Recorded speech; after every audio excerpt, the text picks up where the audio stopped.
Neste mundo, o silêncio significa sobrevivência.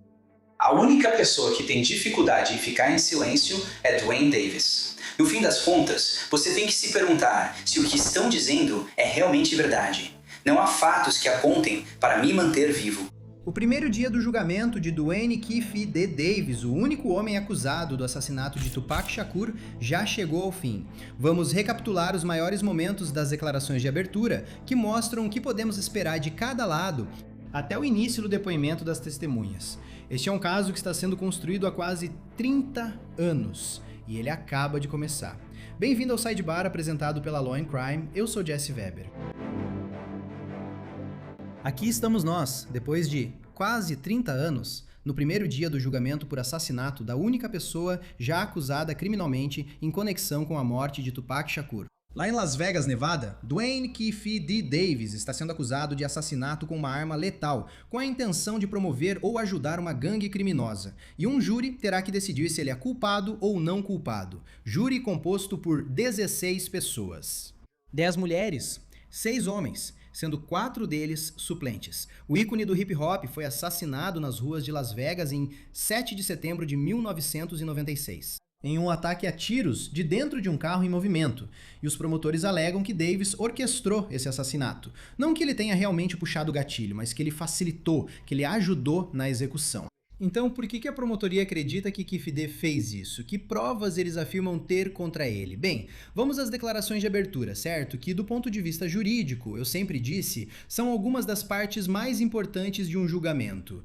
Tecnicamente, elas não são provas. É uma prévia do que esperar neste caso, tanto da promotoria quanto da defesa. Mas vou te dizer, existem algumas estatísticas e estudos que mostram que os jurados, mesmo que não deveriam, vão decidir um caso ou tender para um lado depois das declarações de abertura. Então, com isso em mente, aqui está o promotor Binu Palau apresentando a cena, o palco, o contexto, o caso contra Davis. Em 7 de setembro de 1996, Tupac Shakur veio a Las Vegas para assistir a uma luta de Mike Tyson. Após a luta, Tupac, junto com Suge Knight, Trayvon Lane e outras pessoas que estavam com eles, encontraram uma pessoa chamada Orlando Anderson. E Orlando Anderson é sobrinho do réu. E quando eles encontraram Orlando Anderson sentado sozinho, eles atacaram. Esse ataque foi registrado em vídeo. Durante essas 2 horas e meia, você vai descobrir que o réu estava agravando o conflito e planejando a retaliação pela surra em seu amado sobrinho. Agora, vamos ser claros. Duane Davis não puxou o gatilho. Mas o que ele fez foi planejar a retaliação pela surra que seu sobrinho levou. Você vai aprender que Duane Davis conseguiu a arma. Você vai aprender que ele entrou em um Cadillac branco. Você vai aprender quando surgiu a oportunidade de vingança. Duane Davis garantiu que os atiradores estivessem armados e prontos para executar sua vingança. Uma das conexões que Duane Davis consegue através de sua associação com Zip Martin é com Sean Puffy Combs, que na época era o CEO da Bad Boy Entertainment. Sean Combs queria um pouco de segurança quando vinha para a Costa Oeste. Ele estava preocupado com a Mob Pirogue. Ele estava preocupado com os membros da Death Row Records. E então, Duane e P.D. Davis concordou em estar por perto para atuar como segurança não oficial para Sean Combs e seus artistas quando eles vinham para o Oeste. Especificamente, para garantir que não haja problemas com Mobb Deep e a Death Row Records. Isso agravou a rivalidade entre o Mobb Deep e o Southside Compton Crips. E essas tensões explodiram no Lakewood Mall no verão de 1996. Sim, então você está vendo essas imagens de vigilância dessa suposta surra em Orlando Anderson no MGM Grand, ok? Esse hotel em Las Vegas. Isso é logo depois da luta do Mike Tyson. Deixa eu só falar uma coisa rapidinho. Eu sei que isso é um pouco fora do assunto, mas eu preciso mencionar. Grande patrocinador nosso. Se você tem um negócio, se você tem sua própria empresa, você sabe que isso por si só já é difícil bastante. Por que tornar tudo mais complicado fazendo as coisas manualmente ou dependendo de dezenas de aplicativos que não se comunicam entre si, certo? É aí que entra o nosso patrocinador, Odoo. O Odoo é uma plataforma completa de gestão empresarial, com um conjunto completo de aplicativos integrados que conectam perfeitamente todas as suas operações, desde vendas e contabilidade até manufatura e envio. O Odoo pode gerar automaticamente documentos profissionais, ordens de venda, faturas e contas de fornecedores com aparência moderna. E ele pode atribuir automaticamente equipes de vendas, enviar atualizações por e-mail em cada etapa do processo de vendas e até usar IA para gerar relatórios que ajudam na sua tomada de decisão. Para a manufatura, os aplicativos deles podem sincronizar o estoque com atualizações em tempo real da produção e das compras, para que você nunca fique sem produtos. E quando chega a hora da contabilidade, isso também é totalmente automatizado. Odoo pode criar faturas, rastrear despesas e até resumir dados com IA para economizar centenas de horas. Sabe qual é a melhor parte? Você pode escolher seus aplicativos e até criar fluxos de trabalho personalizados. Então tudo é totalmente personalizado para as necessidades do seu negócio. Leve seu negócio para o próximo nível consultando um especialista da Odoo hoje mesmo, de graça, em odoo.com/odoo.com/sidecar. Certo? Então agora vamos entrar nessa suposta oportunidade e no que a promotoria afirma que Davis fez. Duane Davis ouve falar sobre essa surra. E o que vocês vão ouvir é que no mundo dele, não há dúvida de que uma resposta é necessária. O que aprendemos é que Duane Davis está revoltado com a surra que seu sobrinho levou e, francamente, não. Isso não é Algo incomum. resposta. O que é incomum são os próximos passos que Duane Davis toma. Incomum para uma pessoa normal. Talvez não seja incomum na cultura das gangues. Duane Davis decide que vai organizar uma retaliação, que essa surra não pode ficar sem resposta. Então ele encontra uma pessoa chamada Zip Martin. Lembra do Zip Martin, que era a conexão com a Bad Boy Entertainment de Nova York? E Zip Martin diz a ele que tem uma arma e que pode ir ajudá-lo. Como você acabou de ouvir, e se você tem acompanhado nossa cobertura prévia desse julgamento, este caso é em grande parte, se não quase inteiramente, baseado nas declarações de Duane Keffe D. Davis, certo? E não é só o que a testemunha A afirma que Davis disse, não. Essas são declarações gravadas e também possivelmente um livro que ele supostamente escreveu. Essas são declarações que Davis fez ao longo do tempo, onde ele, como a promotoria vai argumentar, supostamente confessou sua participação no assassinato de Tupac. Por exemplo, isso foi quando ele supostamente se reuniu em 2008 para falar com uma força-tarefa que estava investigando a morte de Notorious Big.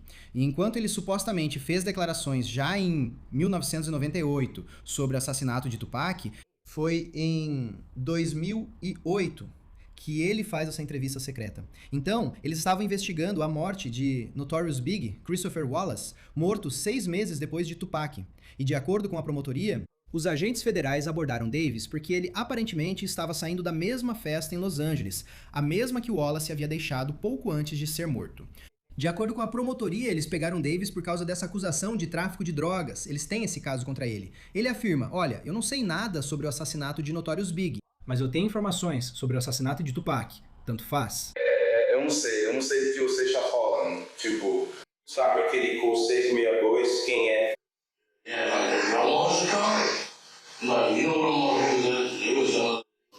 Todo mundo tinha um. Quarto de tesouras. Ela era alérgica. Bem, como você sabe que está novo? Mas eu acho que é tudo, eu não sei. Então você perguntou para ele. Você tem aquele, ou onde é só polir a tampa? Acho que é isso que precisamos saber. Mas acho que você pode seguir com isso. E caso isso não tenha ficado claro, aqui está a promotoria explicando mais detalhes sobre o que Davis é acusado de ter feito aqui. Então, mais tarde, Duane Davis organiza 2 veículos para irem até o Clube 662. Antes disso, ele pega a arma com Zip Martin. E naquele Cadillac branco, antes do tiroteio acontecer, Duane Davis explica que o motorista é Terrence T. Brown. No banco traseiro, do lado do motorista, está DeAndre Dre, ou Big Dre Smith. No banco traseiro, do lado do passageiro, está Orlando Baby Lane Anderson. E o próprio Duane Davis, KVD, está no banco da frente, do lado do passageiro. E é assim que Duane Davis explica o assassinato de Tupac Shakur.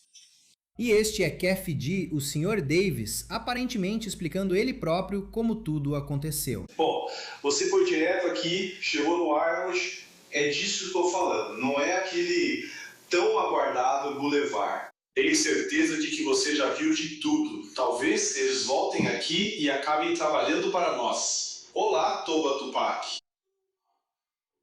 Meu filho, tipo, é isso aí. Você faz o detour, nós vamos te levar só para o outro lado da cidade, estava um pouco ventando. A gente só queria entrar e verificar cada carro para dar uma olhada. Então estávamos indo para a zona de atenção quando algumas garotas, ele deu. Você consegue um jeito de usar o celular? Você já tem um apoio de uma cabeça, né? Eu acho que você... Eu não sei. Eu não sei, a gente vai te dar uma chance de talvez ir junto, mas você tem que fazer isso no carro. Talvez você entre e aponte a arma agora. Ou nesse momento você pega uma das...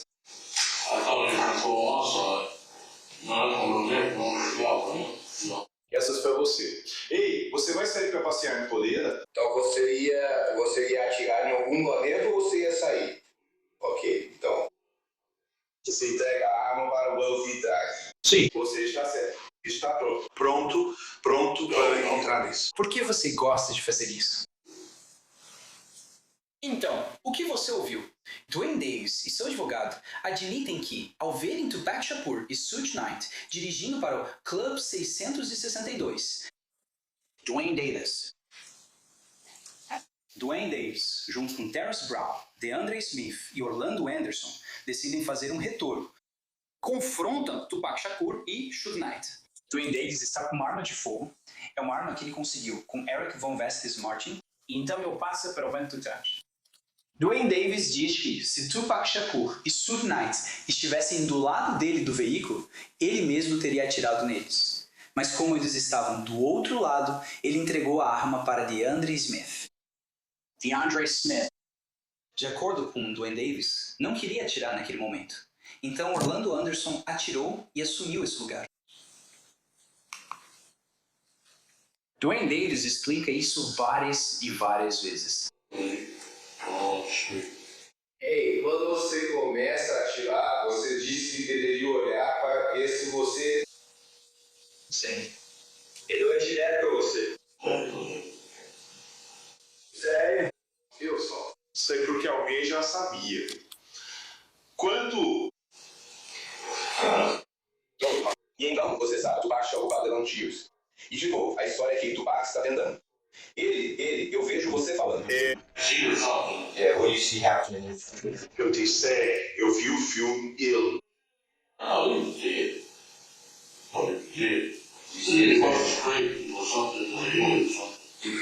Fique só com um pedaço de vidro.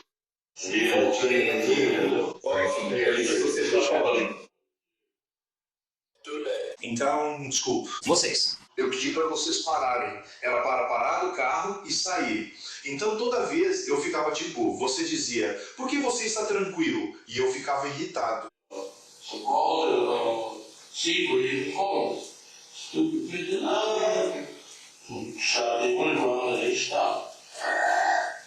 Tupac apertando cuidado da vacina.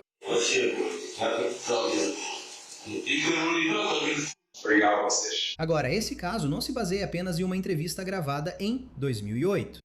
Ele se baseia em várias declarações supostamente feitas. E é essa frequência e as circunstâncias que envolvem essas supostas admissões que podem ser problemáticas para Kef D.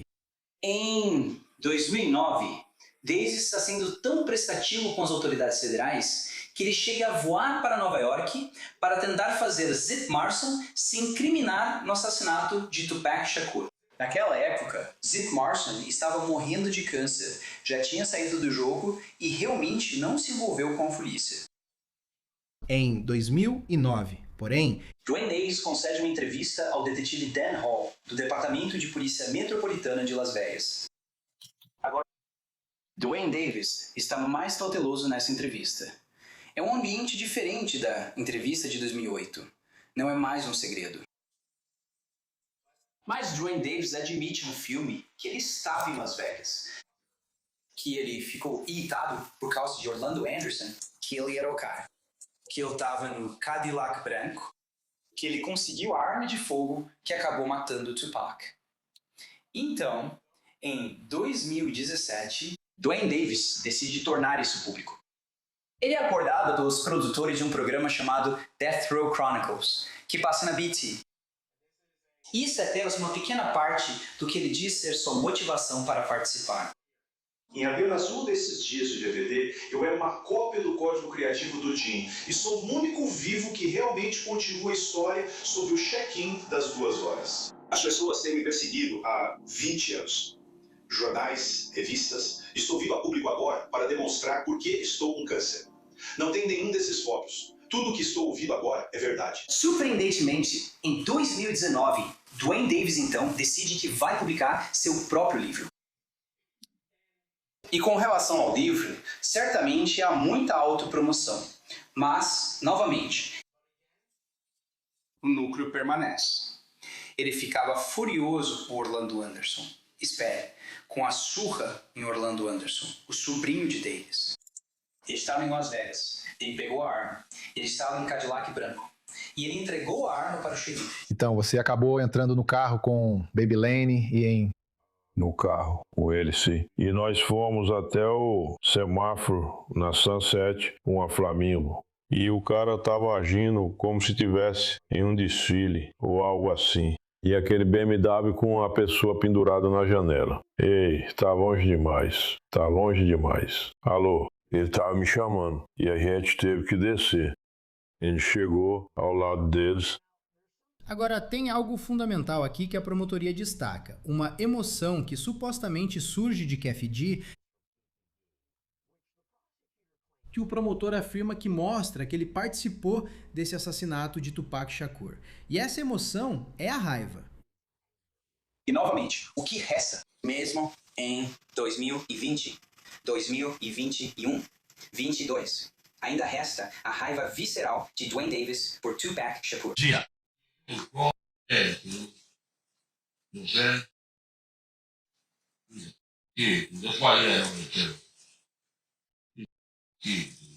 Sabe o que eu quero dizer? Por que não?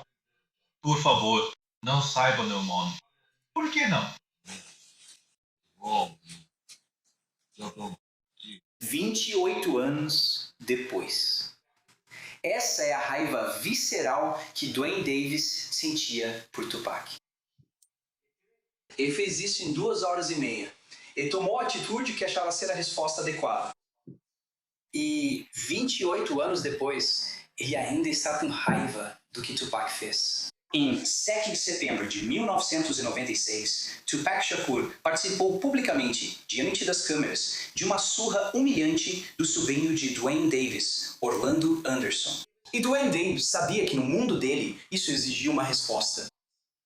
E ao longo dos anos, em entrevistas privadas, declarações públicas e até em ligações particulares, Duane Davis nos contou repetidamente, várias e várias vezes, sobre a raiva que sentiu. E sobre o próprio papel dele no ataque a tiros de vingança contra Tupac Shakur, feito de dentro de um carro.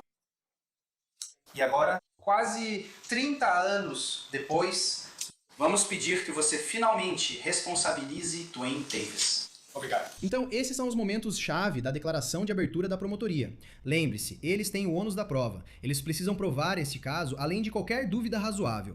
E como você percebe, eles passaram quase todo o tempo nas supostas declarações e confissões de Duane Keefe D. Davis. E é exatamente nisso que o advogado de defesa de Keefe D., Michael Samt, focou em sua declaração de abertura. No final das contas, você tem que se perguntar se o que eles estão dizendo é realmente verdade. Ou ficção. Fato ou ficção. Não há fatos que apontem para Keefe.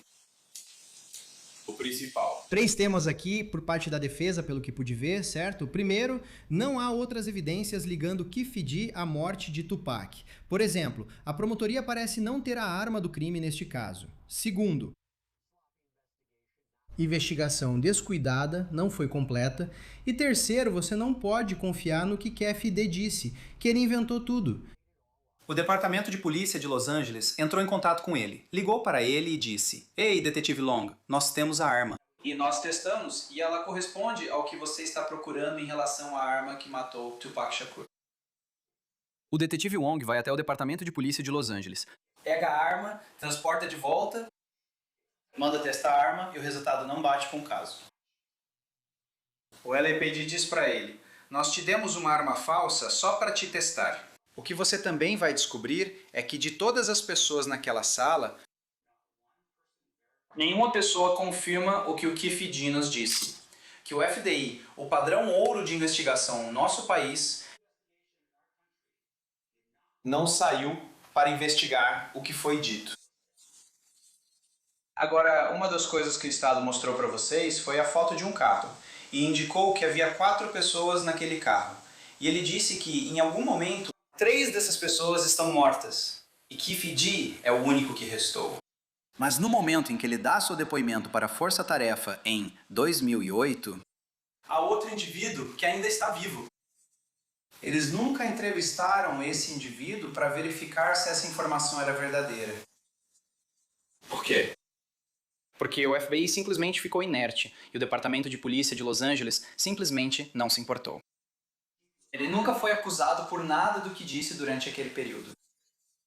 E é porque eles sabiam que ele estava falando um monte de besteira. Caso contrário, eles fariam o quê? Por que não fariam? Quando o detetive Long voltar para Las Vegas, ele vai e conversa sobre isso com a promotoria do condado de Clark. Sabe o que aconteceu lá? Eles também não apresentaram acusação no caso. Em 2009. Pergunte a si mesmo o motivo disso. É porque eles simplesmente não se importavam com Tupac Shakur ou com a vida dele. Ou é porque eles investigaram e perceberam que não podiam verificar essa informação. Eles não acreditam que isso seja verdade. E você vai perceber, se assistir todo esse pronunciamento de abertura da defesa, ou mesmo durante o decorrer desse caso, a defesa gastou muito tempo criticando o trabalho do detetive aposentado da polícia de Las Vegas, Clifford Mock. E o Sr. Mock vai ao grande júri. E no grande júri é um procedimento secreto. Nós não estamos lá. A defesa, sabe, não está sentada como estamos aqui. São só os promotores. Tem um grupo de pessoas chamado de grandes jurados. E as pessoas vão lá e testemunham sob juramento. E realmente não há como a defesa contestar nada disso, porque é feito em segredo. Nós realmente não sabemos sobre isso. Mas neste caso específico, o Sr. Mock prestou juramento de dizer a verdade. E sabe o que o Sr. Mock faz? Ele simplesmente lê páginas do livro para os autos. Ele não faz nada além de ler páginas de um livro para os autos, no que diz respeito a uma investigação. Ele nunca documenta em nenhum de seus esforços qualquer verificação do livro antes de lê-lo para os autos. Ele se aproxima, vai ao banco das testemunhas e lê o livro, como se fosse a mais pura verdade. O que você vai descobrir sobre o Sr. Mock é que ele nunca escreveu um relatório. Então, quando ele assumiu o caso em 2017, até se aposentar em 2023 e comparecer ao grande júri, ele nunca escreveu um relatório, nem uma vez sequer. Diferente do detetive Becker, diferente do detetive Long, diferente de qualquer outro policial que faz o seu trabalho. Esse homem nunca escreve um relatório. E uma das outras coisas que a defesa fez em sua declaração de abertura foi criticar as testemunhas da promotoria, como Reggie Wright Jr., que aliás eu já entrevistei antes. Esse é alguém que trabalhou como segurança para Death Row Records. O advogado Santi afirmou que ele é um criminoso condenado que não estava presente quando o tiroteio aconteceu, que ele supostamente ordenou que pessoas mentissem durante a investigação. A defesa também mencionou Devonta Dirk Roth Lee, que Sanf afirmou ser um informante pago que dirá qualquer coisa que for necessário. O advogado de defesa Santi também mencionou o detetive aposentado do LAPD Greg Kading, que ele supostamente roubou o arquivo do caso Tupac e Biggie para benefício próprio. Agora, antes de entrarmos no depoimento, aqui está como a defesa. O advogado de defesa Sam encerrou sua declaração de abertura. O que vocês vão ouvir de testemunhas que vão depor sobre isso é que Kiki KPD era conhecido por fazer isso. Caso contrário, é só isso.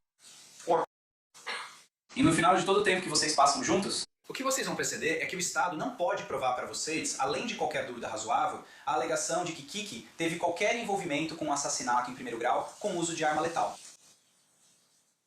Não Não há fatos que comprovem isso. Certo, então duas perspectivas diferentes, duas declarações de abertura diferentes. Vamos passar para o depoimento das testemunhas. Na verdade, quero começar com a segunda testemunha do dia. Vamos falar da primeira depois. Mas a segunda testemunha, chamada pela promotoria, foi Ingrid Stokes. Ela afirma que estava na Las Vegas Strip naquela noite, que estava em um carro na mesma rua que Suge Knight e Tupac, que eles estavam em seu próprio carro e ela estava bem ali quando o tiroteio aconteceu. Então, isso foi o que ela disse ao ser questionada pela promotoria. A gente estava dirigindo, sabe, curtindo, era inacreditável. E minha namorada, Laurie, na época, ela conhecia o Suge e ela falou pra gente: "Ei, ali está o Suge, encosta do lado dele, vou perguntar o que eles estão fazendo." E aí, Shalane era quem estava dirigindo, e ela diminuiu a velocidade perto deles. Então você disse que a Shalane era quem estava dirigindo? Sim. Onde você estava sentada? Eu era a passageira da frente. No banco do passageiro da frente. Então, Shalane está dirigindo, você está no banco do passageiro da frente e as outras duas mulheres estão no banco de trás. Sim, Tanisha está atrás de mim e Lauren está atrás da motorista. Depois de todos esses anos, você ainda lembra disso? Bom, sim, tem coisas que você não esquece mesmo.